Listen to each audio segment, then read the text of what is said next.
Hey, you guys, welcome to the Fulfilled and Fit Inspiring People interview series. My name is Jessie Perry, and this is another episode of our interview series. And today I am so excited to be interviewing Kate. She's going to tell us all about her incredible business she started, a little bit about her faith, and a little bit about her. And we know that you're going to walk away today feeling encouraged and inspired. So, Kate, I'm just so excited that you're here with us. And so if you want, I'd love for you to just briefly introduce yourself, give us a little bit about yourself, who you are, and what you're up to. Okay, I am so excited to be here. My name is Kate, and I am currently involved in quite a few things. I'm in my first year of teaching. I teach sixth grade at a little school. I have 14 sixth graders that like to keep life very interesting. I'm also in the midst of planning a wedding for this summer. I'm getting to marry the greatest guy named Andrew. And so he's an awesome support for all of my little adventures. And my most exciting one right now, I think, is the business I have, which is Splatter and Shine, which I love painting and creating for and sharing my faith through as well. So a lot of things happening, but it's all really exciting and fun. So it's really cool. We were actually just talking before the recording started, and Kate is getting married really quickly, and it's just like, so I'm sure you're like, oh my gosh, but it's all really good stuff and really exciting, and we're just happy to have you here. So, and we can't wait to find out more. We're going to get to more about her business and Splatter and Shine in just a second, but first, before we dive in, I want to just ask you, how was your faith growing up? Or did you always have a strong faith? Was it always a big part of your life? Or was it something that, you picked up, in college or later in life? Or, tell us a little bit about your background with it. Yeah, so I grew up in a family that was very involved in their church, which I was really blessed to have. I have, my two parents. My mom always taught Sunday school, always would lead vacation Bible school in the summer. And my dad was an usher in the church. And then when my brothers would get old enough, they were ushers too. And so I grew up always going to church every Sunday, always, praying with my family at night, and really being reminded every day that all of our blessings were from God, and that we were truly fortunate to have the life that we did, even through all of the hardships that would come along the way. Mm-hmm. But I would say even with that experience growing up, that I still would later on have to come to my faith myself. I went through college, and I went through that. I think that's pretty typical of a freshman to finally be on their own and not have to be woken up by mom or dad on Sunday morning saying, hey, let's go to church.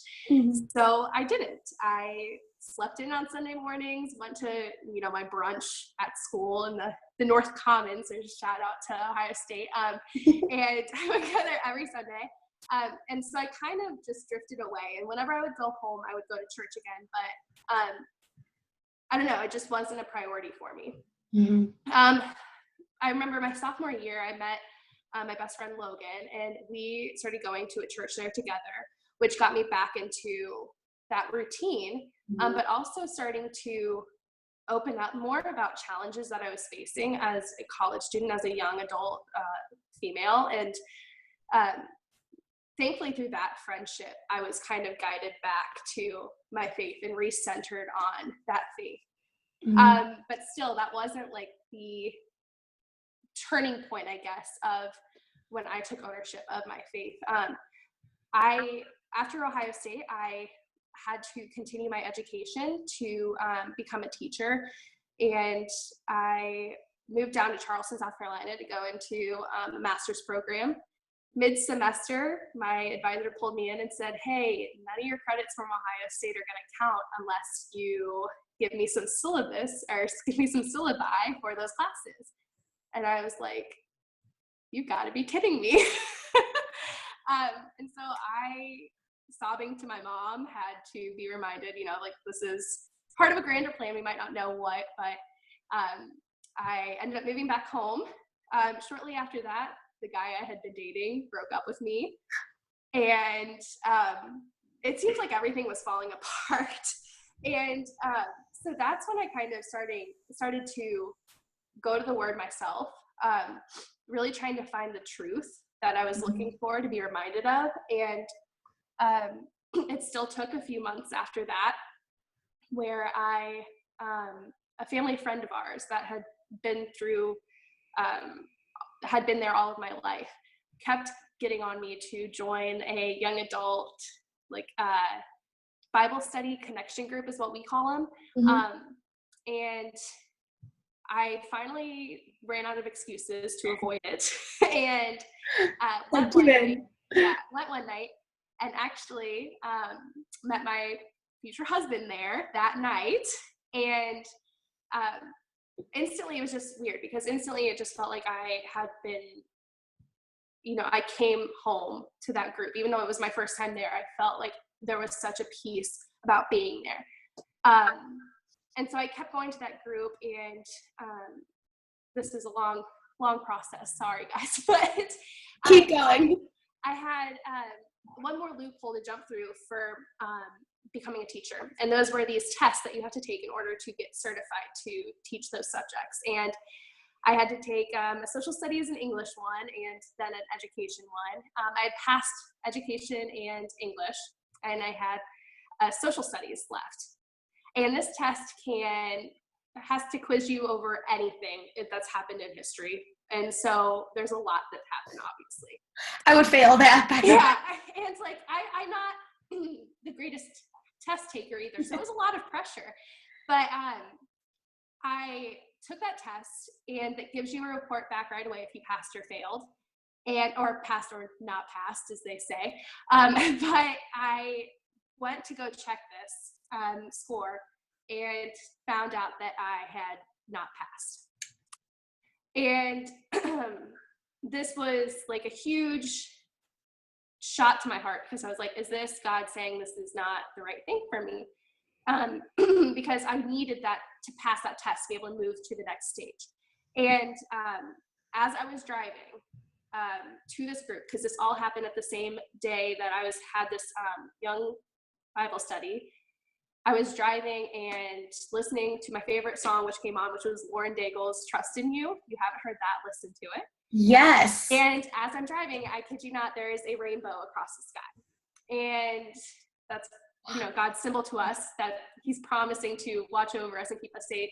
And so in that moment, I was like, he just spoke to me. This is real. This is, like, I felt him with me right then. And at that point, that's when, I felt like God truly was in control. And since that day, it's been that powerful ever since. And it drives me to pursue him constantly. So a long-winded story, but I mean, it just shows how every little piece plays into that moment when you feel God and this is the real thing. So yeah, that seems to be a theme with everybody that I've talked to, is like, it's something that when I first started seeking God, like, I wanted it to be like, hallelujah, like the angels are singing and like it's all very peaceful and happy and like joyful.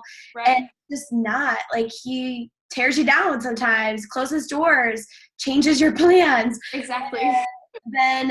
But it's so cool. Like, your story gave me chills, just because it's like he comes in at the right time, like on his timing, and he comes in and gives us that reassurance that we need on earth to keep forward in certain ways.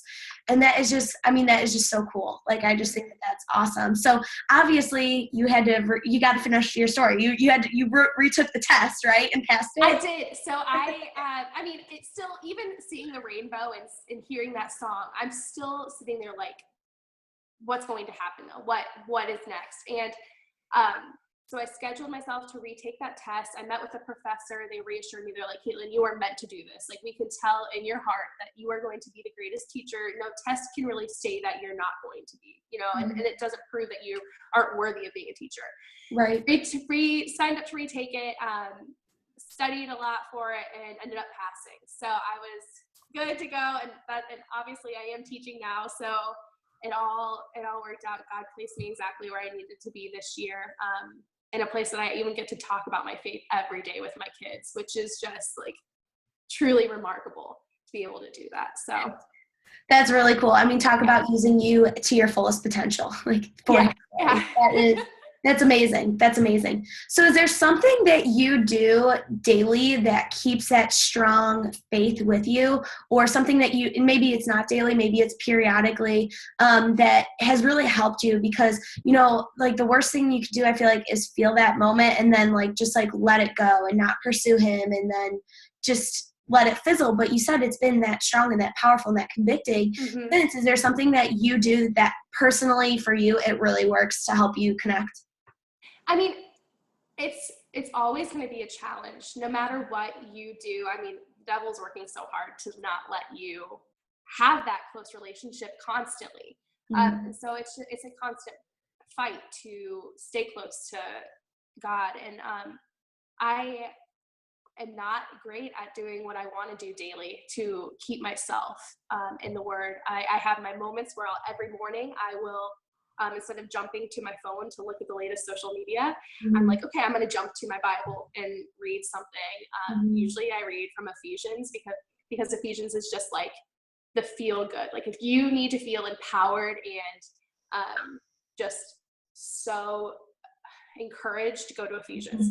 But I think even if I don't do it daily, what I do have that I do daily is interact with people that have the same faith and that can build me up. Even if I don't always reach out, it's crazy. Like, even in times where I'm super stressed and I forget about my faith almost, a friend will reach out and just say, hey, how are you doing? I've been thinking about you. I've been praying for you. And I'm like, wow, like, that's incredible. And I think that was something that for a while I was lacking, was those relationships with those people. And so that I cannot stress enough that finding that group of people, even if I can't go to our Bible study weekly, just having that connection with them and checking in with each other is such a huge help, because then we send reminders to each other. If I don't have a verse that I can think of or a section of the Bible to read, it's like somebody is able to direct me to something. So, and obviously too, like, having my parents as that role as well is a huge help. So I also, one thing I do daily almost is journal. And so at the end of the night, I will try to reflect on how God was working in that day and try to find one way that he I love that.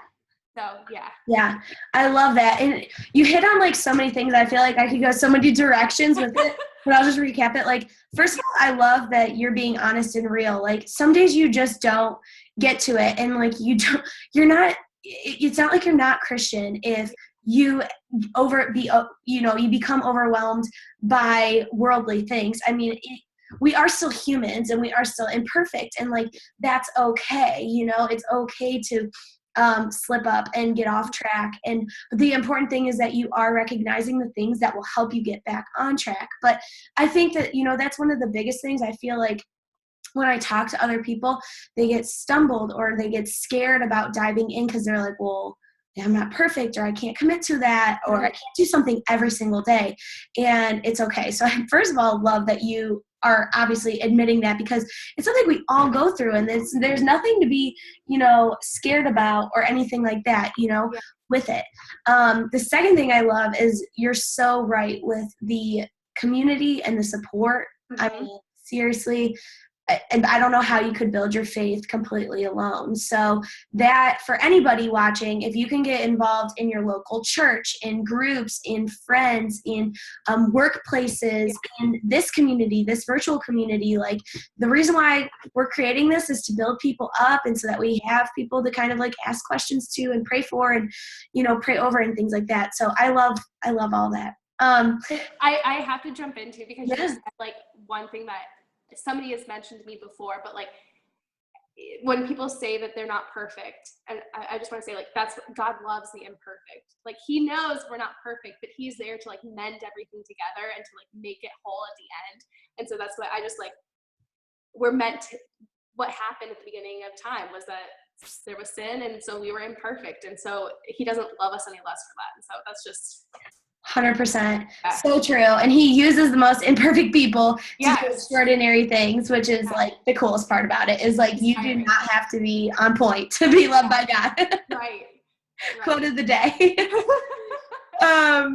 So before we move on to talking more about like your business and your endeavors and how you've kind of woven that together with your faith, what's like the number one piece of advice you may give to somebody who is new in their faith or just building their faith? Like what is one, and you may have already touched on it, it's okay if you want to recap it, but one piece of advice you would have for them?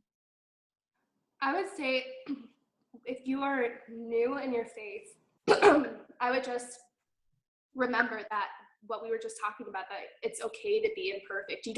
You're not striving to be, a perfect Christian that goes to school or not goes to school, goes to church every week and goes to all of the meetings, all of the different activities. Like that's not what it's about. It's really about giving your heart over and pursuing God. And so, but I do think that it can be really hard when you feel alone in that. So to just remember that no matter what, you're never alone, but find those people that can come up around you and surround you and build you up in that faith. And especially when in times that you're feeling attacked or, like being a Christian is really hard, which it is in today's world, just to be able to reach out to those people, to be reaffirmed that, you're a child of God and that you are, beautiful and that you are empowered and you are, you're made to do great things. So I think that's my biggest.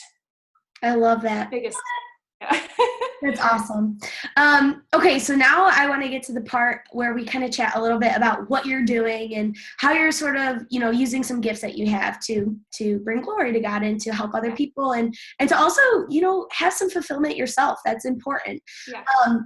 So introduce to us real briefly what you do, what you provide, what your company is, what do you do? So I love doing the different letterings and paintings, and so I do a lot of wood signs or prints to hang up on your walls or really anything that you might even request. I just got asked to paint onto a pizza board or whatever, and I was like, yeah, sure, let's do it. So I that's mainly what I do. I just like to use my creativity to help other people, make the things that they're dreaming up in their mind. So I do that, and I also do it to raise money for sending young adults on mission trips across the world. I went to Africa 2 summers ago now, and there was no way that I could have possibly gone on that mission trip without the help of my Aunt Judy and my Uncle Fred. And because they just knew that it was on my heart to go. And I think there are so many young adults out there that have this heart to serve and have the passion to go do that. But we're obviously young. We don't have that, bank account sky high to go afford to go spread that gospel. And so I just want to create that opportunity for them to be able to go. So with every purchase somebody makes, I get to put that away into a scholarship fund to send some people on their trips that they've been dreaming of. So that is so freaking cool. It's so cool. So before, I have a couple questions in my mind, but how did you originally come up with the idea? Like, have you always loved art, or like, how did you come up with this where you're like, I'm just going to do this? Did you feel like there was some calling? Did you just feel like, I kind of really want to do this and see what happens? Or how did it start? Yeah, so people always ask me, like, have you been able to do this for a long time? And I would say the answer is like yes and no. I remember in middle school, I would be doodling people's names on pieces of paper, and they're all like, Caitlin, your handwriting is amazing. And I'm like, okay, thanks. And I don't think it was until college when I started actually doodling Bible verses in my journal daily that I was realizing that like, oh, this looks kind of cool. And I was doing that again when I was in group, that our young adult group one night, and I was sitting there drawing something, and I think we were also talking about using our spiritual gifts. And so I recognized, like my creativity and my, ability to write well or paint or whatever. Design. Yeah, design could be a spiritual gift. And so I was thinking, how can I use that for good? And that's when I did feel called right then to make a way for other people to benefit from it. And so I sat there and I talked to another person right after that group and said, I think I have this idea. Talked to my mom about it. She was like, I think it sounds pretty cool. And I launched it within the next month. So it was really exciting to feel like, yes, God is telling me to do this. So, that's awesome. yeah. And we're going to link it below, but where can people purchase things from you? Because you guys have got to see her work. It is amazing. It's literally amazing. It's so beautiful. I want to hang like every piece of it in my whole house and just like, I just feel very at peace right now. I mean, it does, like I do a lot of Bible verses, and so having those on the walls is a great reminder too. I love having that. But you can go to Etsy.com. You can either do Etsy.com/Splatter and Shine, or you can search Splatter and Shine in that search bar, and it should pop up right away. So, yay, love it. So you talked about having the service element in there as well in terms of giving back. And I love that, because I feel like, I would just rather purchase things that are going to help other people as well. And so I think that is so cool. Do you have like a vision for the future? Do you have a goal of like a certain amount of people? Do you want to send somebody on like a fully funded trip, or have you thought anything like that? Or are you just taking it as it comes, and which is great too? I'm just curious. Yeah. So I think initially I was like, oh, I want this to just like explode. I want this to be, I want it to grow just exponentially and be able to, fully support somebody in going on a trip. But then as I was realizing, I didn't want that to be because of my selfish gain. I wanted to remember that this is something that I felt called to do, and that I'm doing it all because God gave me the talent, and that he, spoke to me and said, go do this. And so I was just like constantly having to remind myself that this is going to go wherever God takes it. So I'm kind of just hands off in that aspect. I have visions, that I would love to see happen, but just remembering that God's going to take it where it should go. And I mean, I've just been even shocked because I've done a few craft shows before winter. I did a couple, and people were just so supportive and so excited about it. And that, like, it was so lifted. And then there was like a dead period for a little bit, but then all of a sudden I have all these random orders from all across the country. I'm like, this is starting to reach, a lot of people. And so it's really exciting to see it grow. So that's so cool. How much, cause you're making all of it. So how many pieces are you able to do, like, per month or per week? I mean, obviously it says orders come in, but I mean, you obviously work full time too. So, so it can be really stressful, because actually recently I had like 4 orders in 1 week, and I was like, oh my goodness, like I can't do all of this just after school some nights. And especially I do the wood signs, and I stain the wood. And over the summer I could stain wood, within an hour because it's so warm and it dries it. But recently it has been cold in Ohio, and so it's made the process go a little longer. But I think when I have those days where I can just spend doing this, and it's so relaxing for me, and it's time for me to, feel rejuvenated, and I can crank out quite a few of them when I get into those grooves, and I love it. That's so awesome. really it does just depend on what is all going on that week, but thankfully most people are so understanding of that, and they're like, just take your time. We love what you're doing. We support you no matter, how long it takes. So which that's is really awesome. But it's an original, you guys, when you go and get some, because she's like legit doing this by hand, which is so awesome. I have just one other question, and then we'll kind of wrap it up with the last final question. But was there like a moment where you felt like God was calling you to do this? And in 2-part of this question, I guess, how did that sound? Because something that I have been trying to figure out is discerning God's voice, my voice. Is it me just thinking this is what I need to do, or is it actually what I'm being called to do? And, in my Bible groups, in my women's groups and things like that, and my mentors, they've been guiding me and saying, that there's different ways that people can experience God's call on your life. I think I know my way. And I guess there's multiple ways that have happened for me. And I know that one of the main things that happens for me is like it's just, I mean, like, I cannot get away from this thought. It's just like recurring, shows up at random places, random people bring it up. So I didn't know, I'm just curious, A, did you feel like there was a moment where you were like, wow, God is clearly calling me to do this? And B, if so, or, whenever it happened, how did you discern that, or how do you discern when you talk to God? How do you hear him? Yeah. So I would say that probably there have been only 2 times where I truly heard him speak directly to me. One was when I was driving and I saw the rainbow, and I didn't necessarily hear any words or anything like that, but I just felt in my heart, like this is his promise to me. And I don't know that I can even express it into words, but it was just that overwhelming sense of peace that came when I was so anxious and worried about the future. And that's something I think that only God can do.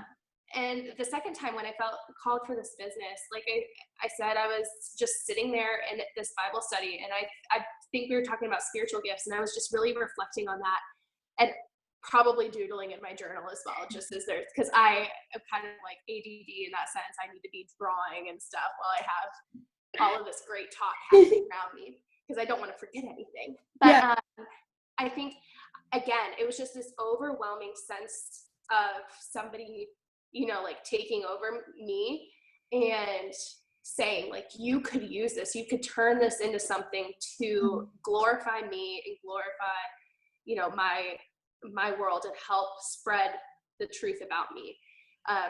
Because that's something that's been really laid on my heart recently, is reaching those who don't know about God and don't know about that faith, and bringing them to it and planting that seed, because we know that, you can plant the seed no matter where you are, who you are.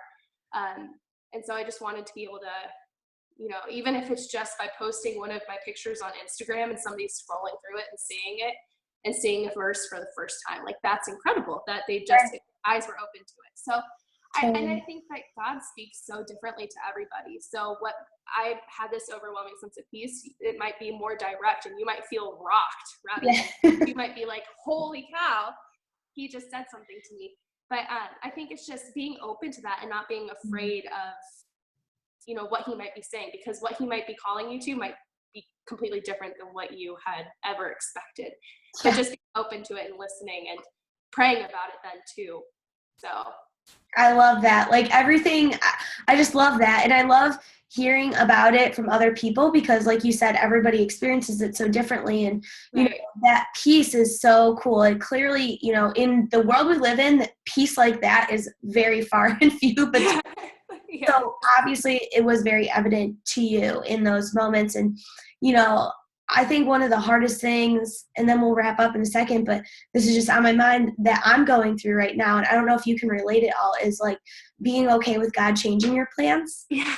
It's like, oh, well, like, no, I was going this way. This is where we're going. Yep. I had all these plans. I was going to do this, this, and this. And then all of a sudden he's like, I'm going to show you. Like, I think God loves shaking things up just to remind you that you're not in control. Yeah. Because and that, when I would be following plans that I, set for myself, I started feeling the power, and I felt like, yeah, I'm making this happen. And he was like, Caitlin, no, it's not. It's not you. Yeah, gonna strip you of that and take that away. But like, I think that's one of the most beautiful things you said, is that you just need to be open to him changing your plans. You need to be open to let him come in and work. Because if we just wall, no, this is my plan. This is how I'm gonna do it. This is how it's gonna go, God. Like, he doesn't have room to work then. Yeah. So yeah, that's cool. I've loved hearing this, and you guys are gonna just literally love when you go and check out her stuff, because it's so beautiful. But some of the people listening, obviously they're going to take your advice about building their faith, because I know a lot of our community base is very new in this, and this is obviously, and I'll say it in every single interview I do, this is why I'm doing this, is so that way I can build in my faith and get this community going, because man, I do not have it figured out, and I am so far away from that. But what's one piece of advice you would give to somebody who feels like maybe there's a call, or they're feeling led to do something, or maybe use one of their gifts for God's glory and maybe interweaving their faith a little bit? What's one piece of advice you would say to them? I would say that, if you are feeling called, jump on it. Like, even if you don't feel like you have the experience or that you are good enough to do it, that's like we were talking earlier, God gives you He gives you what you need to be able to do it. And so I think if you are feeling called, definitely pray about it and don't shut it down and say, God, I'm not capable of it, because He's the one that makes you capable. And I love what you just said too, because you don't feel like you have it worked out. I definitely don't have my faith fully worked out. There's, and I think that even the oldest of Christians would say that too. Like they've been in their faith for so long, but you never reach, this Euphoria. Yeah, exactly. And so, and we were saying it's a constant battle. So even if you feel called, but you don't feel like you're a good enough person to talk about your faith, that's just the devil talking to you and saying that you're not good enough. Like, you need to fill yourself with those truths of like who you are and what you're capable of and who's making you capable, and use that gift, answer that call, because you have no idea what great things could happen because of it. I love that. That's awesome. I don't even have anything to add to it because it's perfect. I love it. Well, if you do you have anything else you want to share, or anything else you want to say about your company or anything like that? I just want to give you the opportunity in case you do. Don't be afraid to reach out and ask if there's anything that you might have your mind on. I like to think that I'm creative, but some of the greatest things that I make are ideas of other people. So I'd love to work with you and be able to share that gift with you guys. So that's awesome. Yeah. Thank you so much, Kate, for coming on today. I loved having you here. I know everybody listening is like in love with you because you're just such a great person. Like, your personality just shines through, and your heart to help other people and use your gifts and persevere is so awesome. And so I just want to acknowledge you for, you can just tell you just have this joyful spirit and this heart to go after things and let God work in you and through you without putting up those walls. And that is so admirable and so awesome. So thank you so much for being on today. Thank you so much for having me. You're welcome. All right, you guys, that wraps up another one of our Inspiring People interview series. Stay tuned for the next one and go visit Splatter and Shine. We'll talk to you guys soon. Bye.